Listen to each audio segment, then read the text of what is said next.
Ben Hurd, I finally get the chance to meet you. How you doing, Brett? This is awesome. So I feel like we've been leading semi-parallel lives, and I almost feel I've been following your work now like since the beginning. Wow. Huge fan of yours, but I always felt like you being in Australia, you're like almost in another dimension. Just about, yeah.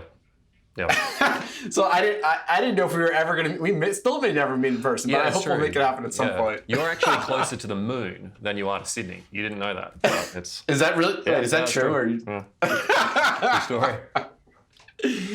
But no, it's a real pleasure. I'm glad we can do this today. Yeah, absolutely. So as usual, I want to hear your whole story. You know, there's some pieces of it I've been watching online, and I can't wait to ask some questions. But I'm going to let you kind of you take the lead and just kind of tell me where it all began for you. Oh, okay. Well, it began very, very cold. I mean, I had nothing by way of history background, familiarity with nuclear at all, other than a generalized anti-nuclear position. Anti-nuclear. Yeah. And where did that come from? Well, good question, because it didn't feel like it consciously came from anyone, and it just felt like it was the way it was. I mean, I grew up in Australia in the 1980s. I was born in 78, and so I grew up in the end of the Cold War, and we had never taken on nuclear power production in Australia. So we didn't really have any positive point of reference for that word or what it was at all. I did grow up in a very close-knit Catholic community, and we were very involved in the peace movement. And there were events like, 1986 was the International Year of Peace, which as a Catholic was a big thing. We were thinking very much about concerns about the world. It also happened to be the year that the Chernobyl reactor did its thing. Yeah. I was reading National Geographics in my home. There were issues about Chernobyl and photographs and that. So lots of very strong images. Narrative in Australia about testing of nuclear weapons in our country. So, for a long time, Australia was a bit of a compliant child to the British Empire, and back in the day, the British Empire tested its nuclear weapons in our country, in our outback. Oh. Right. So there's a place called Maralinga in my state, South Australia, where the British Army was testing its nuclear weapons, and so I didn't know that. Yeah. Right. So there is that vision from those locations of those explosions. That was also a story of gross dispossession and unfairness to the Aboriginal people who were inhabiting those areas and traversing those areas and weren't adequately. And when you say Aboriginal, sorry, you mean like your version of Native Americans? Yeah, that's very much right. Yeah, so Aboriginal Australians have had sort of a continuous cultural occupation of Australia for almost 50,000 years. So they're the oldest. They're regarded as the oldest continuing genetic and cultural group in the world, as it happens. Whoa. So the isolation of the Australian continent led to quite a remarkable sort of cultural and genetic phenomenon in Australian Aboriginal people. And so that's who the British Empire met when they decided to start a penal colony in Australia. But the word for that, in their opinion, was terra nullius. Basically, this is an empty land. There's no one here. There's no structure of governance or occupation where we would need to deal with people in a formal way about their land. So despite all of the shortcomings of the way North America has dealt with its Native Americans and First Nations people, there is at least a notion of treaty in First Nations America, and there's the notions of treaty in New Zealand with Maori people who were culturally very different from Aboriginal Australians.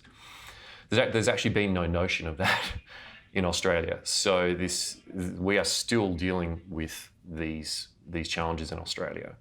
And so there were really no qualms about going and blowing up nuclear weapons in the territory and lands of Aboriginal Australians.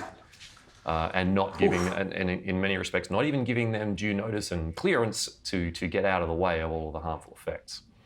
So this is all pretty powerful stuff to grow up with. And when you have no positive point of reference either, it just is.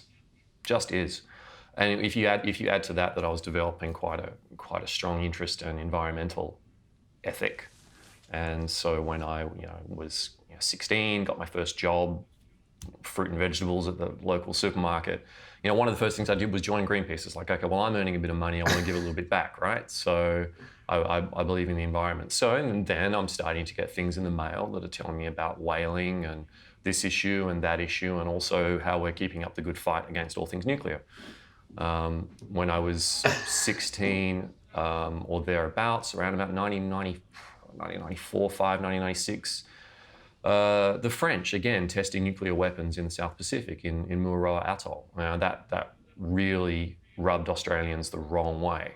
And I think that was the last time that the French did that. But, that was in my very formative years. So I absolutely made it all the way through to my 30s, just anti-nuclear. It's just the way it was. I didn't understand why. Can I ask you something else? So, given that we know, or at least people have heard of you are knowing that where the story is going and it's going to reverse, while we're still kind of in your earlier years, do you know why you in particular are one of those people who's like open to changing their minds in general? Like, have other things happen throughout you growing up, other work experiences that just give you that perspective of wanting to learn and wanting to reconsider evidence? That's a good question. I grew up around a dinner table, with a family that were talking a lot about the world and talking a lot about issues and having, fairly detailed conversations. My father travelled an awful lot around the world. He saw a lot of things. He was doing trade in Asia when Asia was still really growing very, very fast and becoming what it is today. So we did have a very global outlook. We also had a very, very strong social justice ethic running through our house. And so I think it's fair to say that what I thought was driven by values, not by dogma. It just happened that anti-nuclear slipped in there. And so there was no specific experience for me relating to nuclear energy that led to the change, other than maybe just a little openness in the door. When I started having my rethink, there were one or two bits of information that I picked up along the way that had dropped a bit of information in my head where I went, that's actually really interesting. Do you remember what those were? There was something along the lines of, we're probably familiar with the image, but a hand basically holding a piece of vitrified material and saying, look, this is nuclear waste. It's produced this much power. It didn't have any greenhouse gas emissions. Now, I wasn't ready for it. It wasn't information that I was actually ready at that point to go and really chase after. But it didn't leave. It was there as a point of reference when I went to go back. But the reason I went to go back was I first studied occupational therapy. So I worked in healthcare for a period of time in hospitals and the like. I read a book by David Suzuki called Good News for a Change, which really, really motivated me, and that sustainability was actually what drove me very, very strongly and passionately. So I left my occupational therapy work. I did a master's in sustainability at Monash University in Melbourne, so I moved there. And in the course of doing that, I moved into consulting with engineering companies. And after doing some work in stakeholder consultation, I then joined a climate change team with a company called Maunsell, which is now a part of AECOM, a very large sort of global engineering firm. And some of the work I was lucky enough to be doing involved climate change adaptation work on one hand. So, how could we help the city of Melbourne adapt to 2, 3, 4 degrees temperature change this century? Interesting work. And some of it was to do with mitigation. So, a given company wants to become carbon neutral. What does that mean? Or a given development needs to be carbon neutral. What are we going to need to do to achieve that?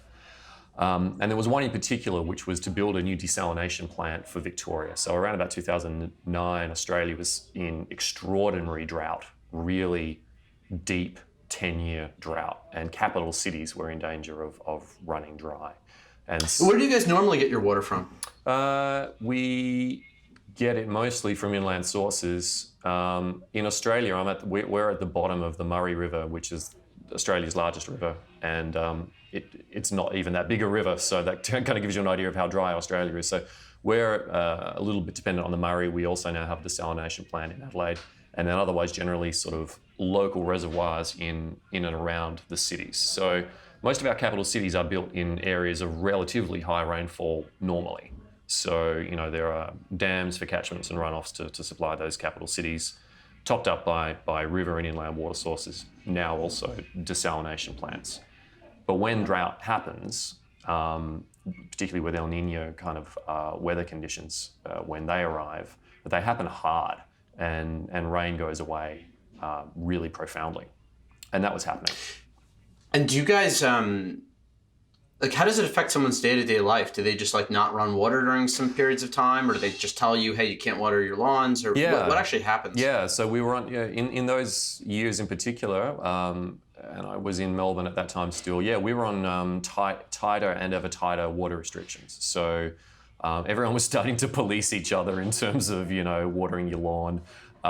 People were having very short showers. People were flushing the toilets less. People were bucketing, water from their bath to their garden if they wanted to keep it alive. You weren't allowed to use certain types of sprinkler devices on your lawn. You just had to use drip irrigation or handheld trigger nozzle devices. And funnily enough, it worked. Like Australians took it on, and there was actually a behaviour change, which then sustained itself actually afterwards. After the water restrictions were lifted, some of that behaviour change actually stayed around.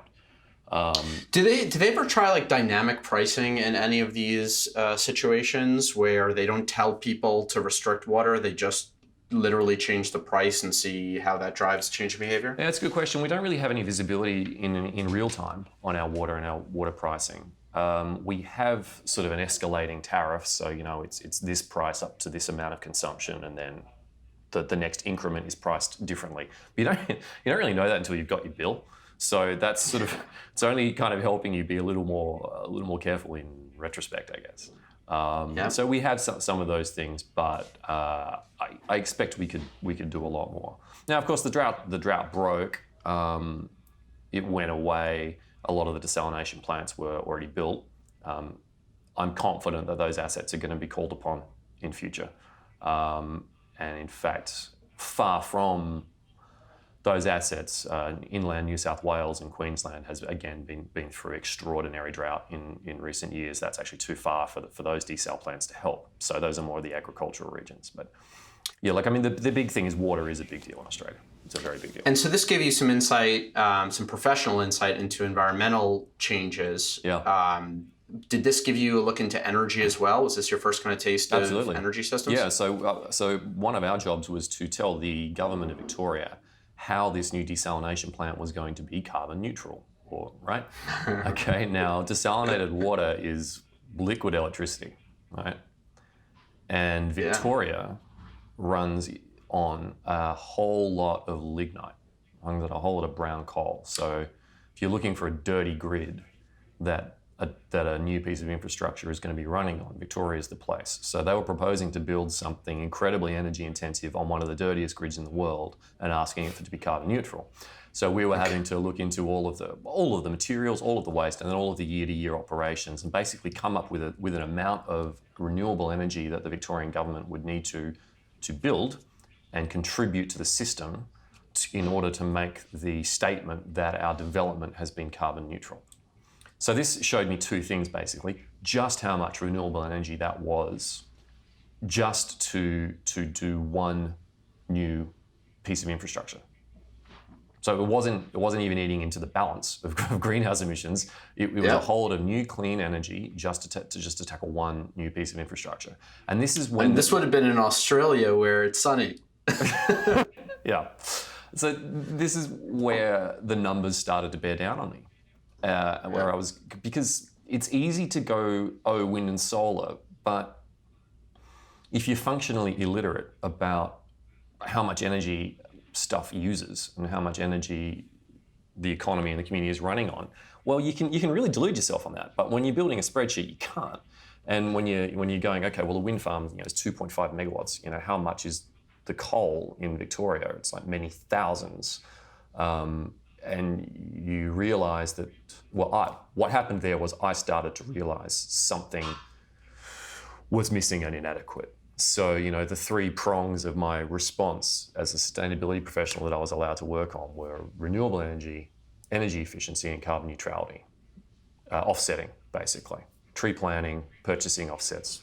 That was all very big at the time as well. And it just became genuinely depressingly clear that that wasn't enough.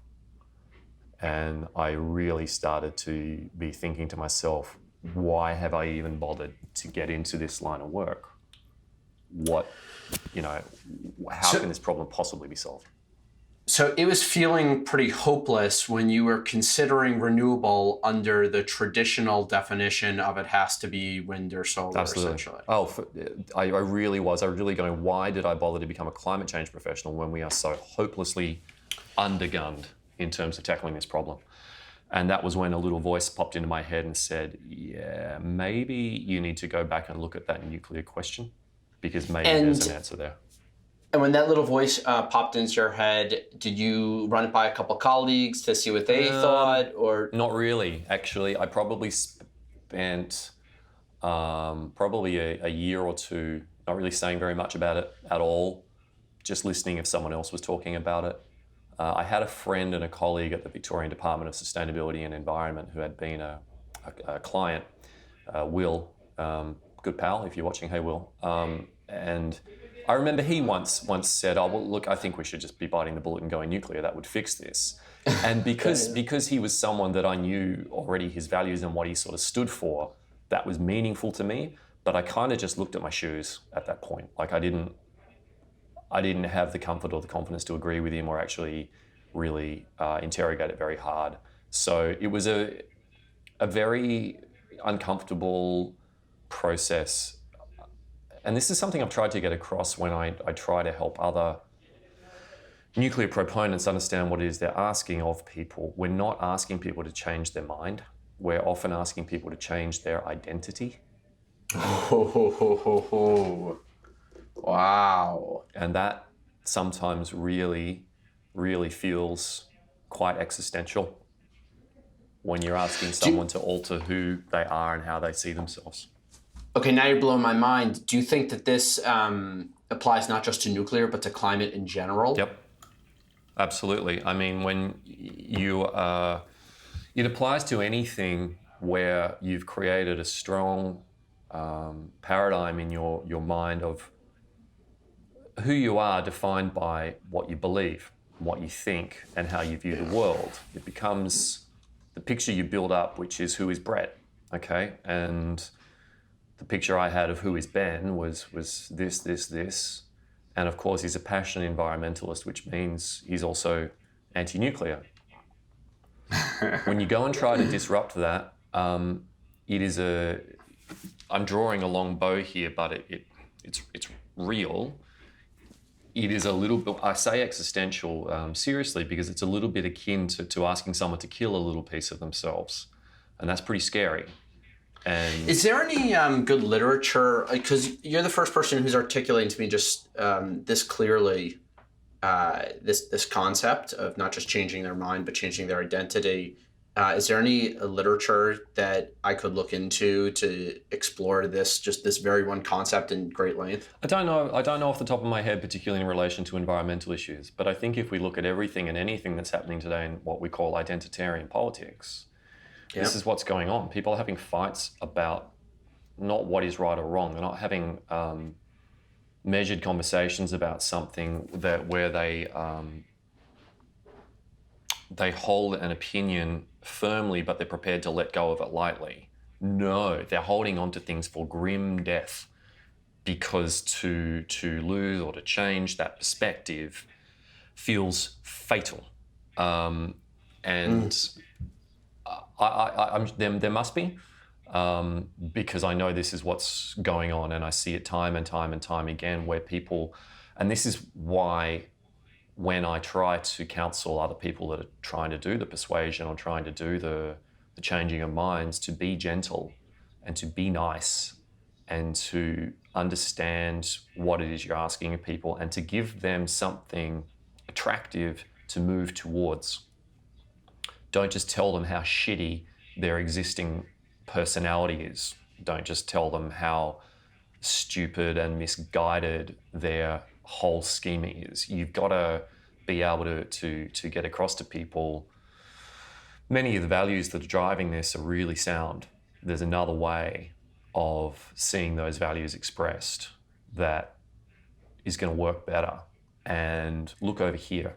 Here's a bunch of people that are doing it. Do you like what you see? Do you like the type of people you see? Do you like the type of values they're talking about? Do you like the type of work they're doing? Do you agree with the type of world that they want? Now, there are some people who are anti-nuclear where actually the answer is, well, no, actually. I mean, some of the anti-nuclear community has profoundly different values to me. They really do fundamentally kind of believe in energy poverty for a lot of people. Okay, that's not my audience, right? But there's a lot of other people that's not the case. But we're asking them to let go of something that they hold very dear. And this happens in a lot of issues. And this was happening to me, and it took time. And it was really important that there was a guy called Barry Brook in Australia writing a blog called Brave New Climate. And he was doing incredibly good work tackling climate change denial, which was very, very important to me. Because I was a climate change professional, I was getting very distressed with how misused climate change science was being by clearly motivated parties. So I would find this blog by this professor at the University of Adelaide, which is my hometown, and then I might click over to the next article and I'd find something really eloquent about why nuclear power is the answer. And so there was an instant values match there where I was like, hang on, I like this guy. I like what I was reading before. Oh, wow. And so it opened a world to me of like, actually, there's a world here where these values align.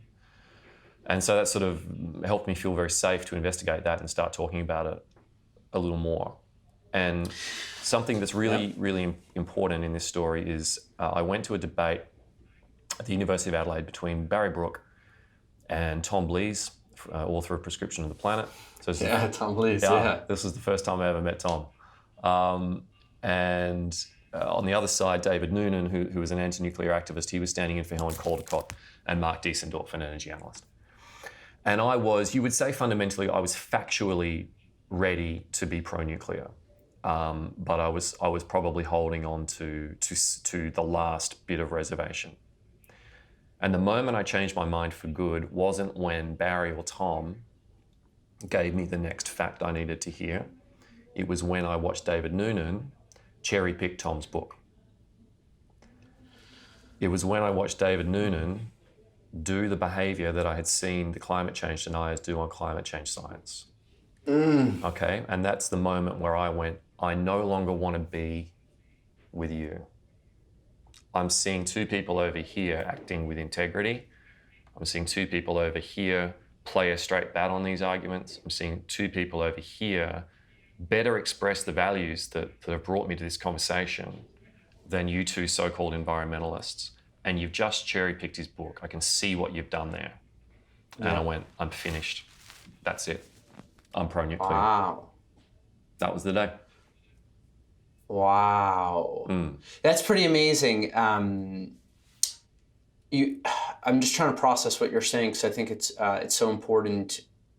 What you're saying is, in order to convince someone of something, value alignment is more important than just getting them all the facts in front of them. Yes, the facts and the information matter. There is some measure of dialogue that says the deficit model is broken, facts and information aren't the thing.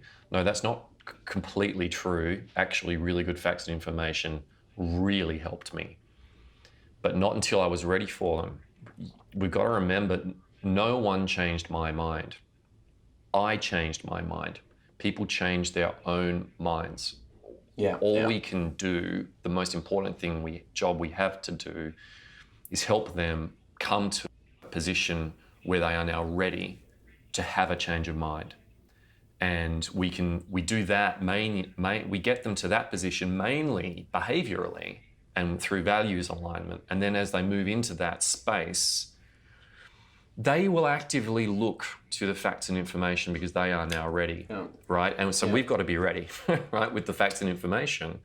But they don't bring someone from that point of, I do not identify with that position at all. So you're kind of on a quest to take your entire country and maybe the entire world through a similar journey that you went through. Well, I see that as probably my best lever, yes. If I can sort of condense a journey of, 3 or 4 years into maybe 45 minutes and a question and answer session, then that's a good lever for me. There's a quote that Eric Meyer has in a movie trailer coming up, something along the lines of, everyone has a superpower for this challenge. What's yours? Well, maybe that's the one I've got, which is that I can get a room, tell a story, start with values, use information, leave a vision, and give people a really comfortable, accelerated journey through that change. That is essentially what I'm seeking to do pretty much every time I speak on it, pretty much every time I write on it. I'm trying to give someone that journey, yeah. That's amazing. So, I'm really quite inspired by not only your story, but how eloquently you've summed it up there.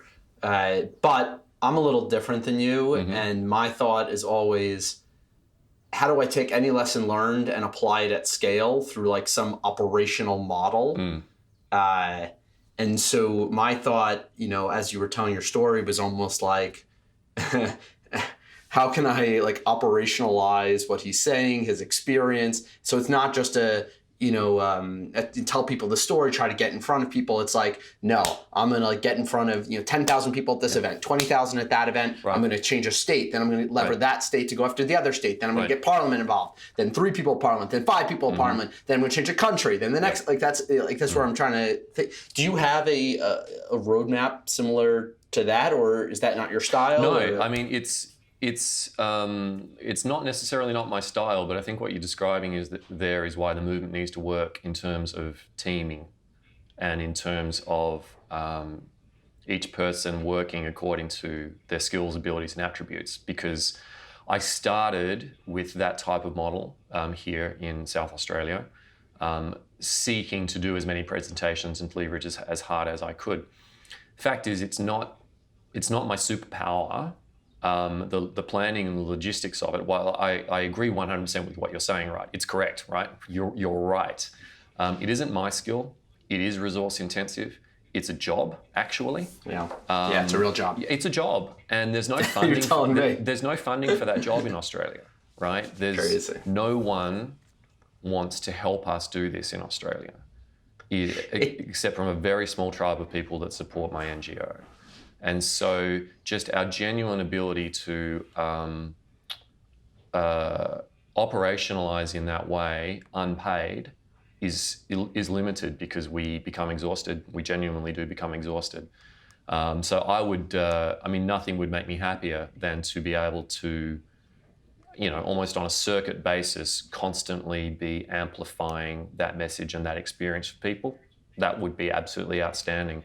But it is not something that I've got the resources or the ability to do on my own. It takes an organisation, it takes a team, and we are very shortchanged here in Australia on that regard. We are possibly the most unloved pro-nuclear movement in the world because we live in a country where it's banned. So there's not a lot of channels for people to really want to bother to make that change, which is sad. But you are right. You are correct.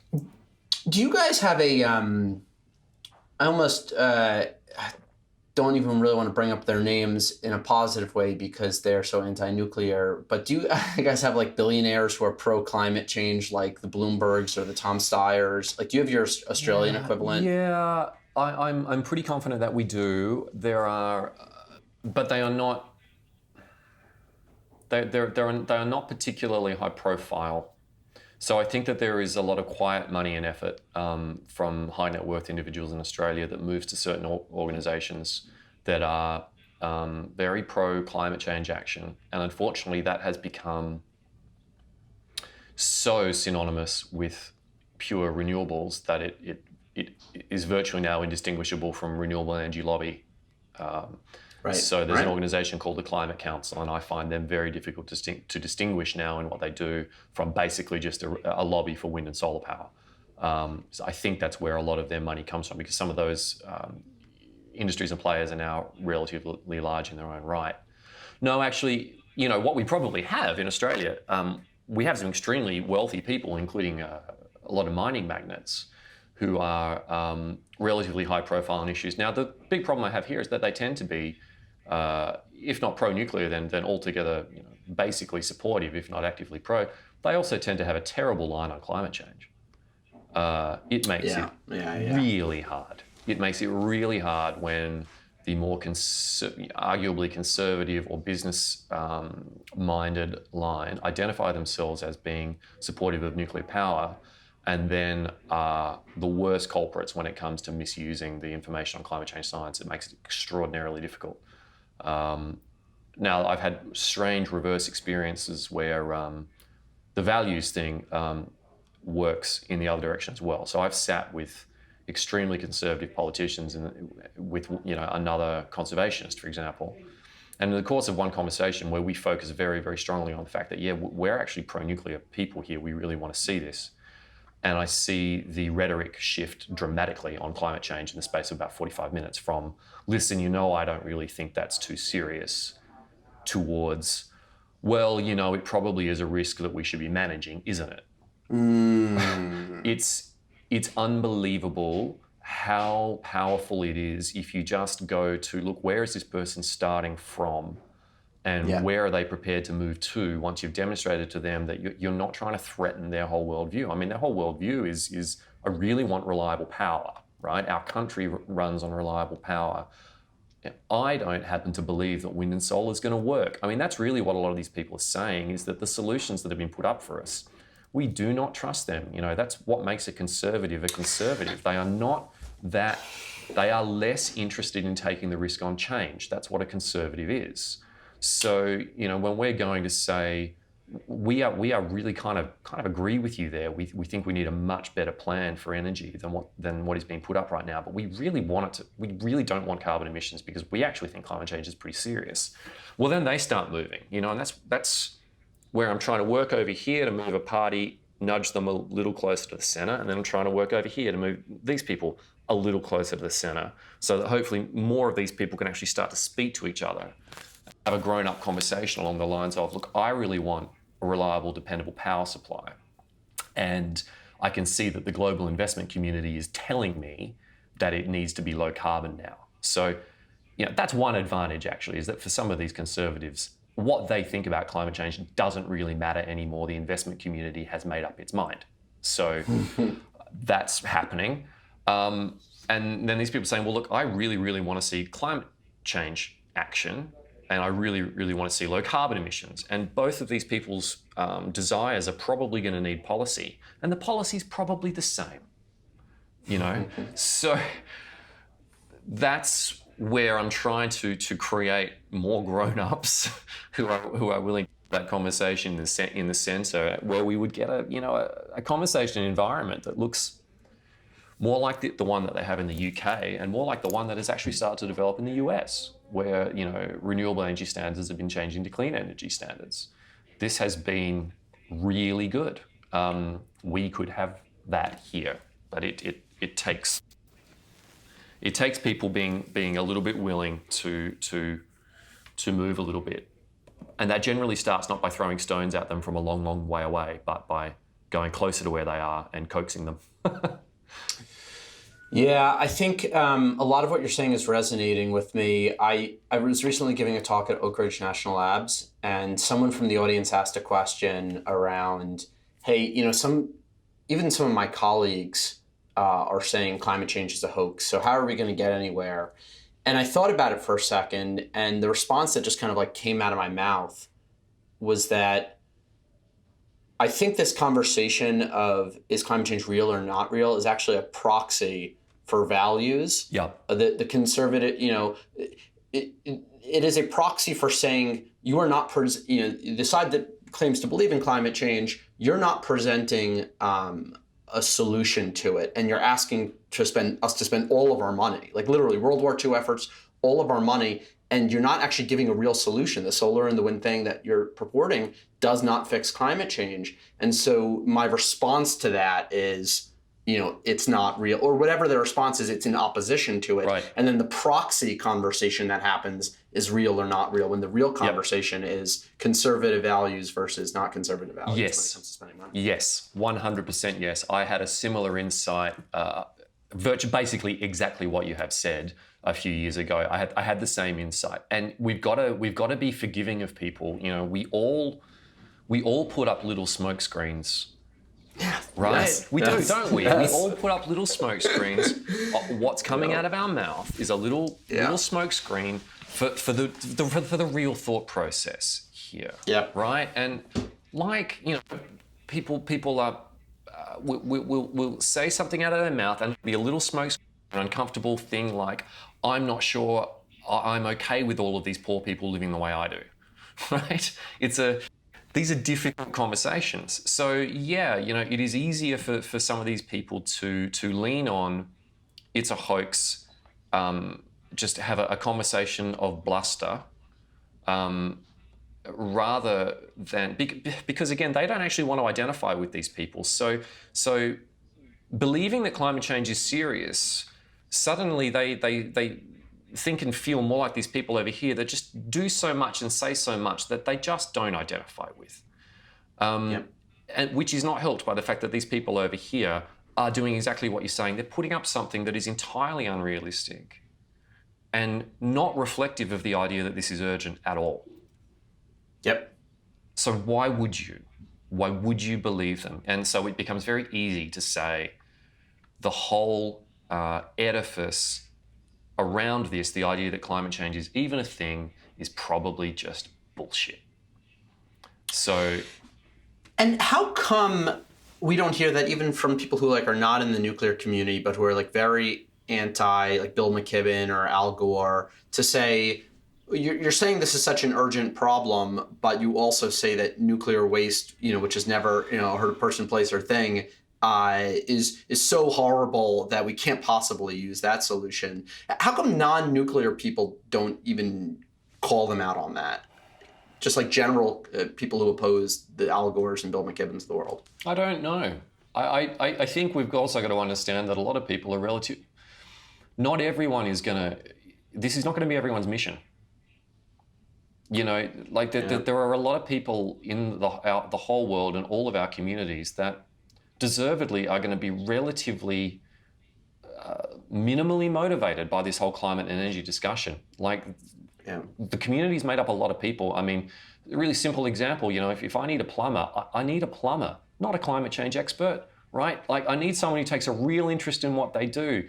If I have a car crash and go to emergency, I need a surgeon, right? I don't need a nuclear power advocate. We've got to understand that there's a lot of people out there and a lot of really important stuff happening in the world.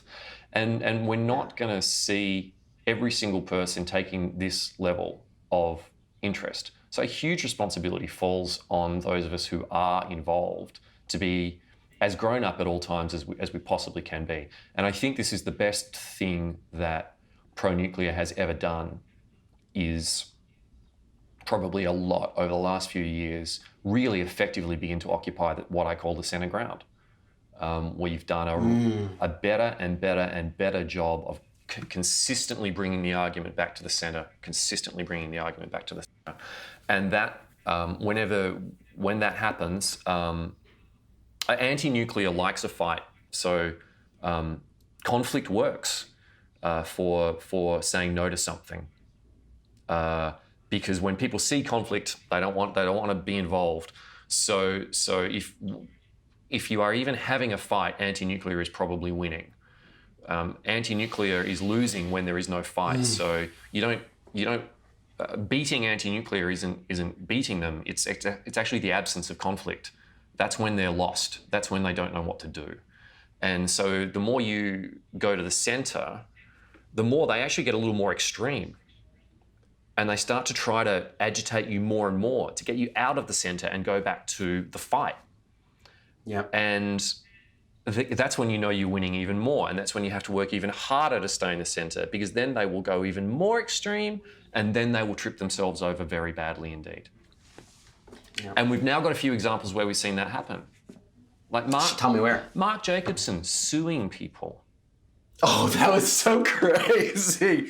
That was so crazy. When I heard that, I wasn't even involved in nuclear yet at that point. But I went to Stanford for grad school, and I immediately wrote to them, and I was like, is this for real? Is this how we're having academic? Like, just as an alumni, I was like, are you kidding me? Yeah.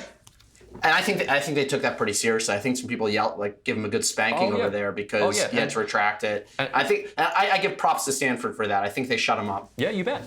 But he was defeated by the fact that people didn't choose to go over here and become anti-Marc Jacobson. They wrote a paper. They wrote a really strong paper. Yeah. They did it from a really clear value base. They were climate scientists. It was a paper about climate change and energy. These were credible, strong people, and they refused to get drawn into this is about we hate Marc or we hate renewables, right? And Marc just got more and more and more extreme until he sued. And the whole effort against nuclear power suffered very greatly because someone went very extreme. Virtually everything that comes out of Helen Caldicott's mouth these days. It happens again and again. The more you can patiently sit in that center and refuse to be drawn into that type of conflict, the harder they will work, and then the harder they will fall. And there was a beautiful interaction on Twitter just this week between Susie Baker and Ed Lyman from Union of Concerned Scientists. And I haven't had a greater sense of peaceful satisfaction on Twitter in such a long time, because that's exactly what she did. She just calmly sat in the center and let him say sillier and sillier and sillier things. So this is something that we're doing better and better and better. And I think it's about realizing that the goal here isn't to beat these people. I don't care. I don't need these people to lose. I need the economy decarbonized. I don't have enemies here. I have a vision. That's the way we need to operate. It's so funny. As you were talking about this strategy, it kind of reminded me of like when I was a kid. I've got two sisters. We used to fight all the time. And I remembered at one point, like, I forgot who it was that learned this first, but the fact that lowering your voice, just like talking more and more quietly while they're getting more and more upset, like you just become like you start winning the argument. And it's like that's like almost that kind of the same thing. Yeah, absolutely. It actually is. Some of this is as simple as the way children behave. Yeah. And anyone who has been on Twitter knows that there are a lot of children, right? It's so funny. I stay off Twitter. That is probably good. I didn't get on it early on, and then I saw how like people were reacting to it, and I saw like people telling themselves like how hard it is for them to get off, and the journalists talking about how sucked in they are and how much they hate it, but they have to be there. Yeah. And so I just so we have a Twitter account for the company, but I have some other piece of software send the tweets out. I don't even touch it. I don't even look because I just I do not want to be in that world. I think that's probably wise. I mean, I've had to set up some real guidelines for how I use it. It's been to my detriment. Now it's much more to my advantage now that I've really thought through what do I actually want out of this platform? What does it do for me? What am I and what am I not prepared to get involved in here? Because otherwise, it's a classic platform where they win because the temptation to move into conflict is so high. And so it takes enormous presence of mind to maintain the center on Twitter, where someone just literally keeps coming back and poking you and poking you and poking you. And so that's where I think there are examples where we let ourselves down there. I'm very guilty of that as well. And it's a space where we need to be extremely, extremely prudent with what we do. There's a lot to gain. And a lot to lose. It's a very high risk environment, I think, for communication. You've had a couple other good opportunities to scale your message across broader audiences. Yeah, I have. I had a really exciting phone call late last year, which was from Australian 60 Minutes. And a producer said that we want to do a story about nuclear power for Australia. And one reason I was interested is that this producer, the first thing he said was, because I think that's probably a pretty important thing we should look at, because I'm really concerned about climate change. So immediately I had a sense of comfort about what we were going to do and why. Did you ever find out from him where he came to that conclusion from? Yeah, look, we had plenty of chats in the course of making the show. He just seemed to have been observing generally. I guess being involved in a form of news media, he would be pretty exposed to a lot of the stories going around the world, probably a lot of extreme weather events and the like. Being Australian, he's observed us move in the direction of renewable energy with really patchy success. And he seemed to have an extremely pragmatic viewpoint on that of we seem to be missing something important here. Not the media here, though. The media in the US, I still feel is like really painfully far behind. Like even when I speak to actual journalists about this and they're like, oh, I'm totally pro-nuclear, they don't write much about it. Maybe that's because they don't think it needs to be written about. I mean, you get 30% of your power from nuclear. It might seem like a non-story. Maybe. I don't know. And here, we've only got one story, which is we should be doing this. We should overturn a ban. I mean, it's really repetitive. So I wouldn't want to give you a glamorous picture of Australian media's relationship with nuclear. It's very one note, which tends to be a repetitive story about we need to change this, and then with a little bit of op-ed from the usual suspects on the more left of centre media. It's pretty banal, I'm afraid. Yeah. So, which was why 60 Minutes was really, really interesting, because what the producer said was, we want to go back and do part of this story from Fukushima. Yeah. And awesome.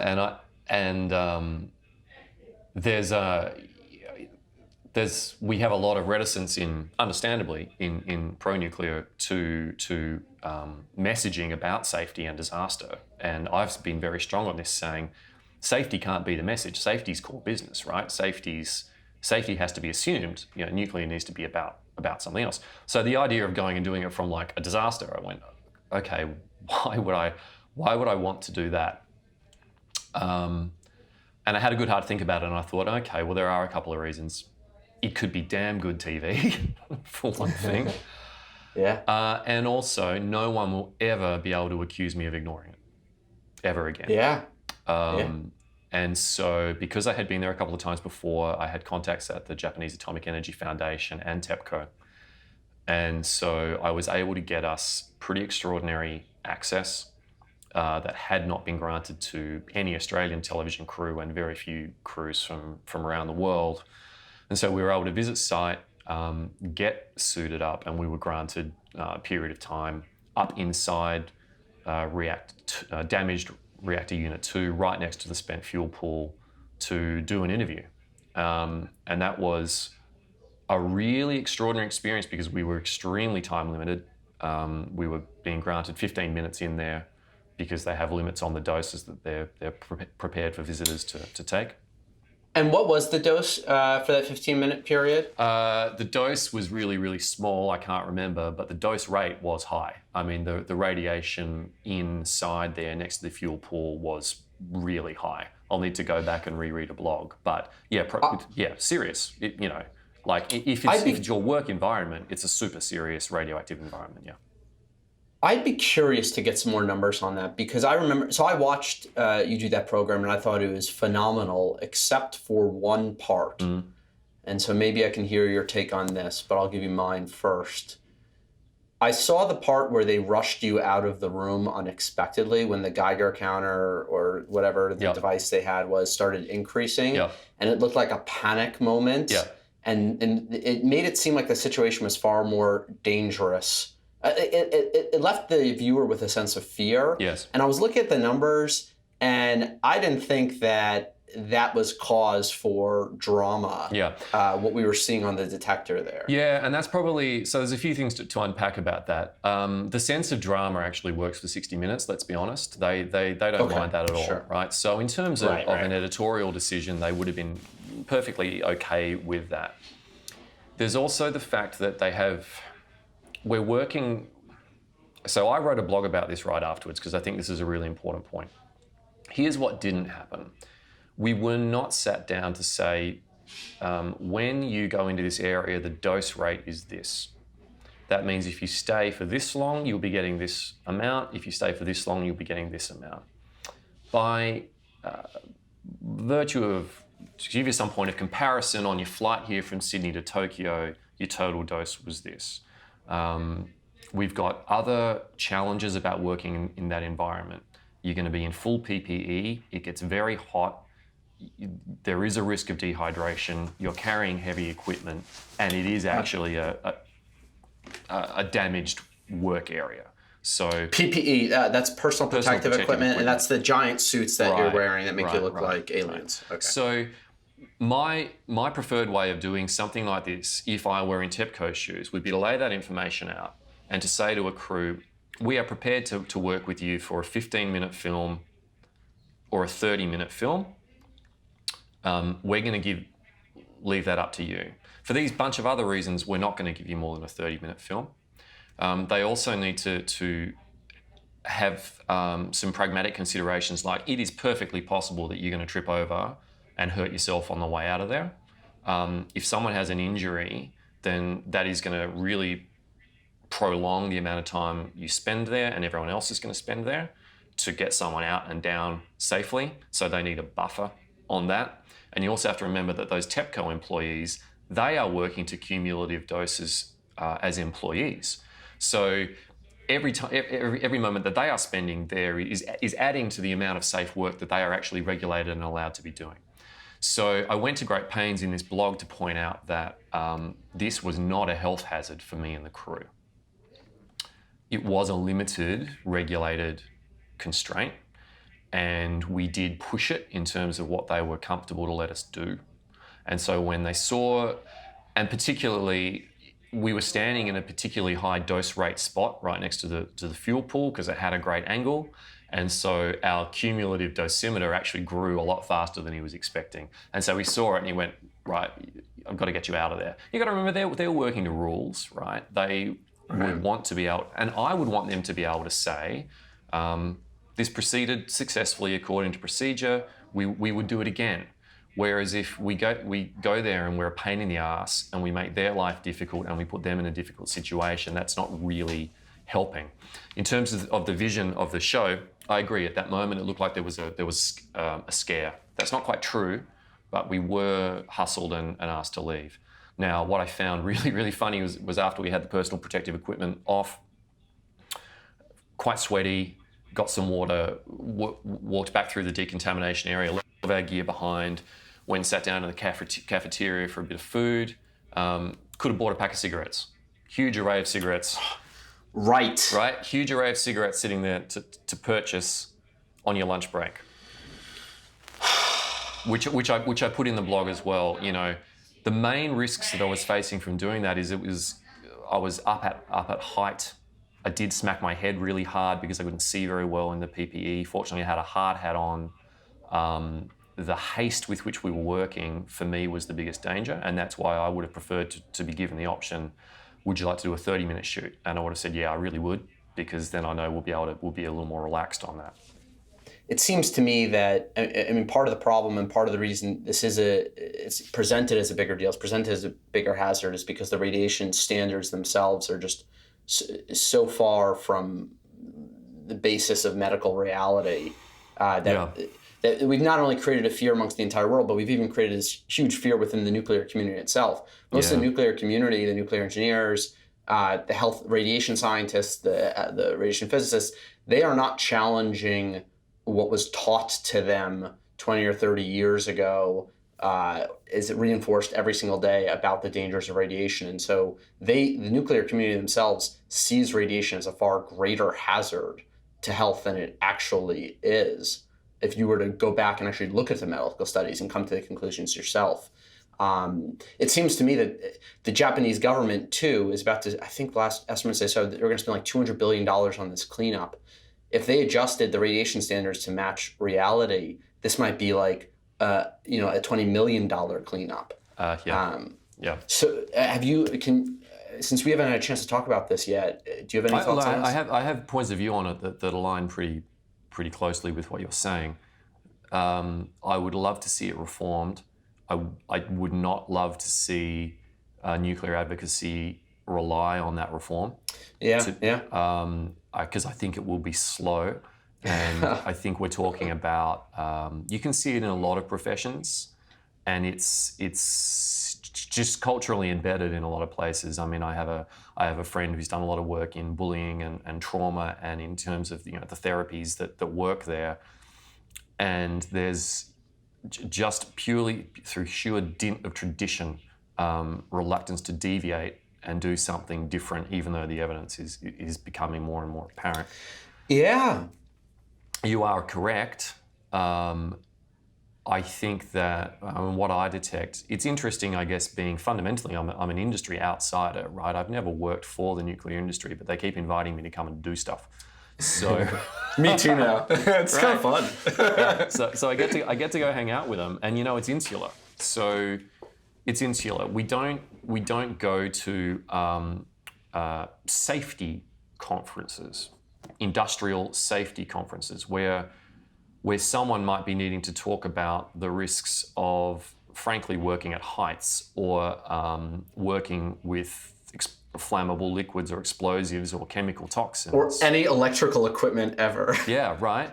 And then the radiation hazardous physicist gets to come up and talk about how we need to try to ratchet this down from this to this, or I'm trying to meet this standard, and have other informed safety professionals put their hand up and say, well, from a safety perspective, what are you trying to achieve by meeting this? Well, I'm trying to keep people safe from cancer. Well, what's the probability of that happening? And I think that sort of exposure and that sort of conversation and getting these professionals that we're talking about to have to vocalize this in front of other industries and other safety professionals and hear the words come out of their mouth after hearing what other people are trying to prevent, plane crashes, right? And go, we're working in a rarefied space here that has suffered from lack of diversity. It's like an inbred conversation. And when you say diversity, you mean diversity of opinion there? Oh yeah, I mean diversity of opinion. I mean that nuclear has, for such a long time, it has granted itself special status, right? Yes. We're special, right? Nuclear is super special, and everything in nuclear is like this. Now, to some extent, that's worked in the industry's favour, and others not so. And so this hazard of radiation is treated as super special, and it isn't. It's not. It just isn't. And so part of the problem is it's so detectable. It's something that makes it great in some applications, but we tend to control things to the extent that we can detect them. And we can detect radiation to the absolute smallest degree. So there seems to be this obligation to continue controlling it down to that degree. And I think when you look in these professional industry bodies, if those regulations were to change, I think you'd find people at a bit of a loss as to what exactly their jobs and careers are all about now, and what their research directions are all about now. If I just raise this up to here and go, look, it's just a bunch of noise under there really, and provided we've hit this, which is relatively easy to hit, there's not a lot else to see here, a lot of people's meaning goes away. So I hate to labour a theme, but I think a lot of that comes back to identity as well, which is, what are we asking people to let go of here? We're asking people to let go of a lot of their careers. It's a big ask, and that's why I would be saying, I'd like to see it change. I wouldn't like to see us rely on that for getting the outcomes we need, because there will be resistance to that. Right, because it seems to me that it's not just some of the people would be having to change their identities with respect to their careers. I mean, I'm looking through every single profession in the nuclear industry. So, I mean, you name it, almost every single one of them is tied in one way or to another to radiation protection. And you'd say, well, what about the power developers like Westinghouse? They're selling power, they're not selling radiation protection. But then you look at every single component within an AP1000. I mean, literally 99% of everything that's designed and every cost is related to radiation protection. So it literally would be the entire industry. It would be 500,000 professionals that would essentially, their jobs would become meaningless if radiation itself wasn't as big a hazard. But then now we're in a huge catch-22, because if you have the outside world looking to the nuclear experts to say, hey, how bad is radiation? And literally all 500,000 of them are incentivized for their livelihoods, for their jobs, for their identity, for their meanings, for their friends' livelihoods and jobs and identities and meanings. They're going to say radiation is really, really dangerous. Yeah. And then the rest of the world is going to be like, look, all the experts in the nuclear community are saying radiation is really dangerous. Yes. And then every other industry is also incentivized to say radiation is really dangerous. So there's like 5 people in the world who know enough to know that it's not dangerous and aren't incentivized to say it is dangerous. Right. Yeah. It's foundational to the whole global industry. And that's going to be slow to change. It's worth working on. It really is worth working on, but it's going to be slow to change. I mean, it starts with academia and research and publication, and then it moves into very hefty debate in the organisations that set these expectations and debate the wording of what this means. And as I say, they're insular. They are not being asked to compare themselves to anything but themselves. So they really aren't being asked. The question they're not being asked is, what's a dollar spent here doing for our community compared to a dollar spent on motor vehicle safety, or compared to a dollar spent on gun safety, compared to a dollar spent on medical research? That question isn't being answered. I remember I was in Finland with Eric Ingersoll and Rowley, and we were partnered. Everyone that you mentioned, I love so much. I love all these names. I love them too. They're all titans. These are like the greatest people ever. And it's so funny that you've met with all of them in different places around the world, and I've met with all of them different. And yet we haven't met each other. This is crazy. So this is one of the best parts about being pro-nuclear. We have the best people. So like, this has been one of the best parts about this change in my life is I have met such great people. It's so funny because that how you phrase it like that, because even the nuclear people in the nuclear community who do think radiation is bad, I have enjoyed spending time with them, interviewing these 200 people more than I could possibly imagine. Like, I got to work with engineers my whole life, and I like engineers in general, but the people in the nuclear world I love. I literally love them.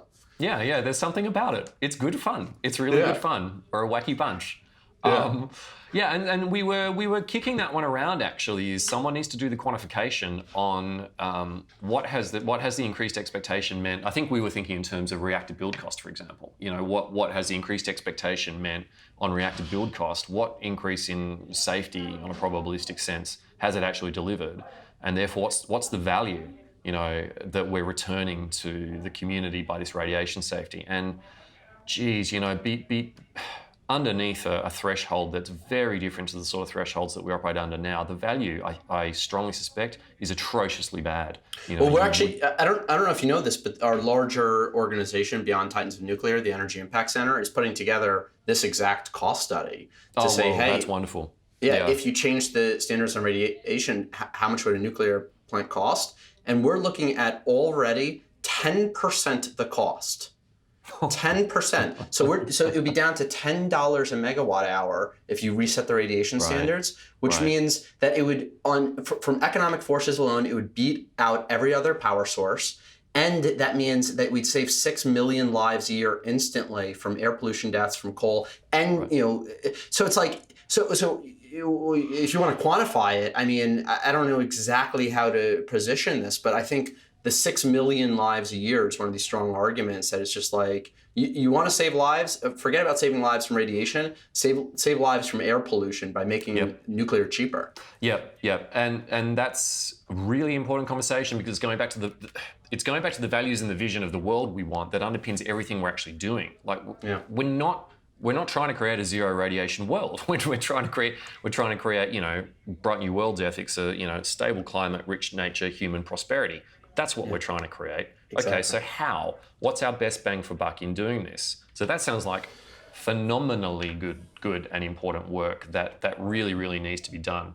Particularly, I think, if you can identify, the better to which we can identify real true point sources of money, a real true point source of expenditure, and just go, okay, that can be spent somewhere else. That is wealth that we can spend, and come up with some comparative examples of, spent on vaccination or spent on medical research. What's been the return in motor vehicle safety research, for example, comparatively?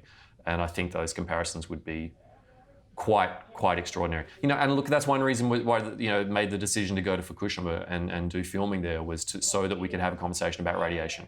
So that we could get more of that out there. There's a great bit of the reporter sitting in business class. It's on one of the extra minutes videos, so it didn't make the final cut, but they popped it on YouTube.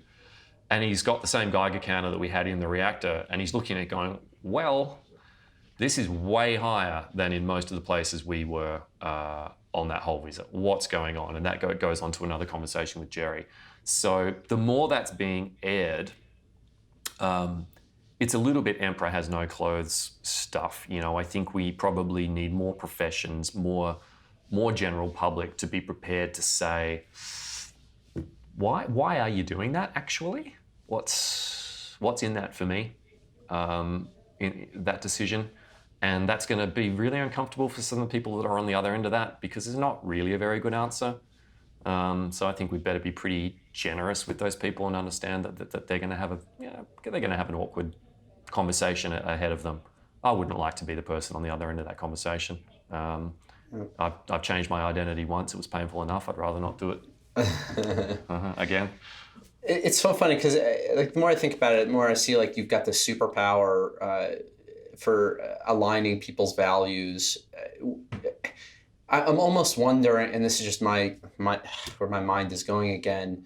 Now, especially now that you got this giant public profile, you got that 60-minute special out. You, in theory, could go perhaps to your parliament and member by member do this value alignment like Jedi trick that you've got to get to persuade them. Is that on your mind? Can I like one by one just do the leadership of the country, and if I get the leadership on board, maybe that'll make things go faster?